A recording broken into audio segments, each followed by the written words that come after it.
SBI ने electoral bonds का पूरा डेटा चुनाव आयोग को भेजा, सुप्रीम कोर्ट ने दिया था बड़ा झटका।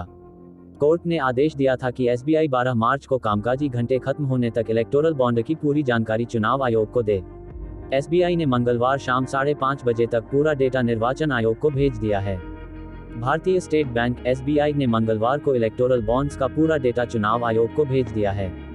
सुप्रीम कोर्ट ने एसबीआई को बीते दिन बड़ा झटका देते हुए चुनावी बॉन्ड संबंधी जानकारी का खुलासा करने के लिए समय सीमा को बढ़ाने की मांग करने वाली याचिका खारिज कर दी थी।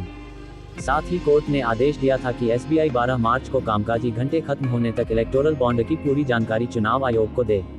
एसबीआई ने मंगलवार शाम 5:30 बजे तक पूरा डेटा निर्वाचन आयोग को भेज दिया।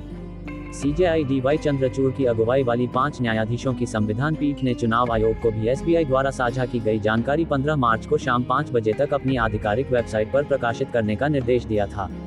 अब एसबीआई द्वारा डेटा भेजे जाने के बाद चुनाव आयोग को ये 15 मार्च तक अपनी वेबसाइट पर पब्लिश करना होगा।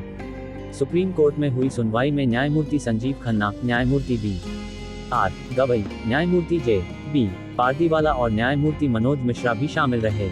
बेंच ने एसबीआई को नोटिस देते हुए कहा कि यदि बैंक उसके निर्देशों और समय सीमा का पालन करने में विफल रहता है तो शीर्ष अदालत अपने 15 फरवरी के फैसले की जानबूझकर अवज्ञा करने के लिए उसके खिलाफ कार्रवाई कर सकती है।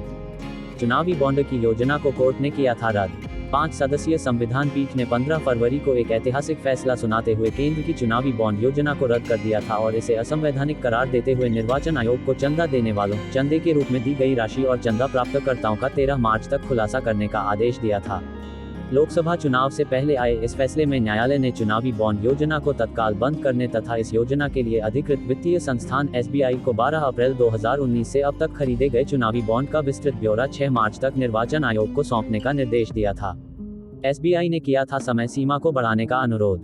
कोर्ट ने सोमवार को एसबीआई की उस याचिका पर सुनवाई की थी जिसमें राजनीतिक दलों द्वारा भुनाए गए प्रत्येक चुनावी बॉन्ड के विवरण का खुलासा करने के लिए समय सीमा 30 जून तक बढ़ाए जाने का अनुरोध किया गया था। पीठ ने एक अन्य याचिका पर भी सुनवाई की जिसमें एसबीआई के खिलाफ अवमानना कार्यवाही शुरू करने का अनुरोध किया गया है। पीठ ने कहा कि अर्जी में एसबीआई की दलीलों से पर्याप्त संकेत मिलता है कि न्यायालय ने जिस जानकारी का खुलासा करने का निर्देश दिया था वह आसानी से उपलब्ध है। उसने कहा, उपरोक्त चर्चा के मद्देनजर 30 जून 2024 तक चुनावी बॉन्ड की खरीद और उन्हें भुनाए जाने के विवरण को सार्वजनिक करने की समय सीमा बढ़ाने का अनुरोध करने वाली एसबीआई की याचिका खारिज की जाती है।